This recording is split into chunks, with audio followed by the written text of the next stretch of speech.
effet, je suis un homme qui a connu 3 républiques, puisque j'ai été élu sous la 3e, j'ai été ministre sous la 4e, et puis j'ai signé la Constitution de 1958 comme ministre du Sahara, qui a créé la 5e République. Par contre, je dois vous dire que j'ai été contre la désignation du président de la République au suffrage universel. J'ai voté contre et j'estime qu'aujourd'hui, quels que soient les commentaires qui sont faits, on ne peut en France, pour remédier à certaines difficultés politiques, que acheminer la République vers un régime vraiment présidentiel, parce qu'en fait, il est présidentiel, mais en droit, il ne l'est pas.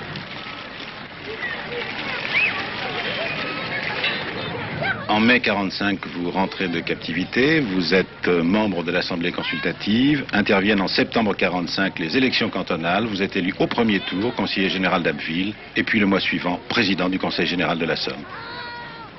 C'est exact.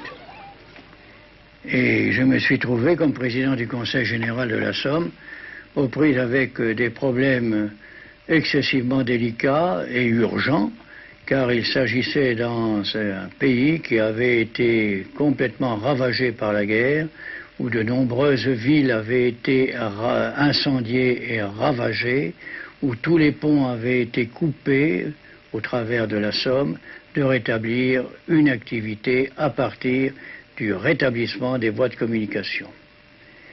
Et depuis cette première élection en 1945, élu au premier tour, vous avez été toujours réélu, souvent au premier tour, reconduit à la présidence de l'Assemblée départementale, avec un petit bémol en 79, car il y avait 22 élus de gauche, 22 élus de droite. Et c'est à ce moment-là que a été présentée la candidature de M. Michel Couillet, et cette élection était très attendue. Toujours est-il que chacun ayant voté pour soi, nous sommes arrivés, moi étant le doyen d'âge de l'Assemblée, président donc la séance d'ouverture, à ce score de 22-22. Alors je me suis tourné vers M. Michel Couillet et je lui ai dit, Max Lejeune, classe 29, M. Michel Couillet, quelle classe? Et en termes militaires, il m'a reconnu qu'il me devait le respect, donc que j'étais élu au bénéfice de l'âge. Il était votre Benjamin de 2 ou 3 ans. De 4 ans, oui. De 4 ans, oui. Sur votre gestion des affaires départementales, vous avez toujours et vous voulez toujours prôner une gestion d'administrateur. Oui, je comprends. J'ai toujours compris que le Conseil général soit désigné en fonction des forces politiques du département.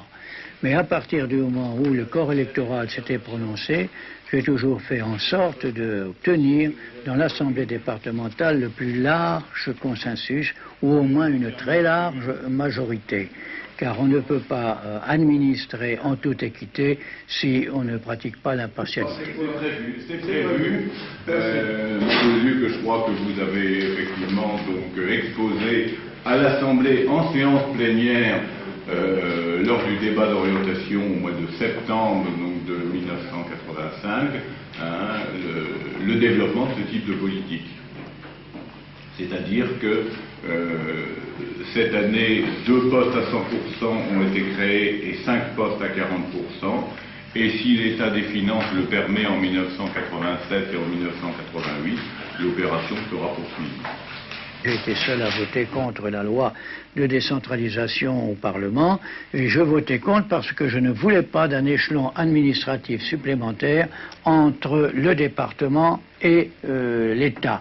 J'estimais que la commune, le département et l'État constituaient déjà 3 échelons, et qu'en ajoutant un 4e, on irait au-devant de difficultés. Et je crois qu'on touche à l'inconvénient aujourd'hui.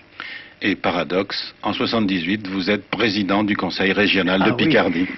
Je suis devenu président du Conseil régional de Picardie, à mon grand étonnement moi-même, parce que la majorité du Conseil d'alors n'a pas été d'accord sur le nom d'un candidat, et on m'a demandé de bien vouloir assurer l'intérim.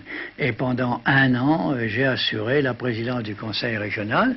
Je crois que je l'ai assumé comme je suis un bon républicain en toute honnêteté politique, et je suis d'ailleurs parvenu à faire adopter à cette époque-là une disposition qui avait été admise dans le département de la Somme, l'aménagement sanitaire de l'équipement, de l'habitat, et ça a été fait sur l'habitat rural dans la Somme, dans l'Oise et dans l'Aisne.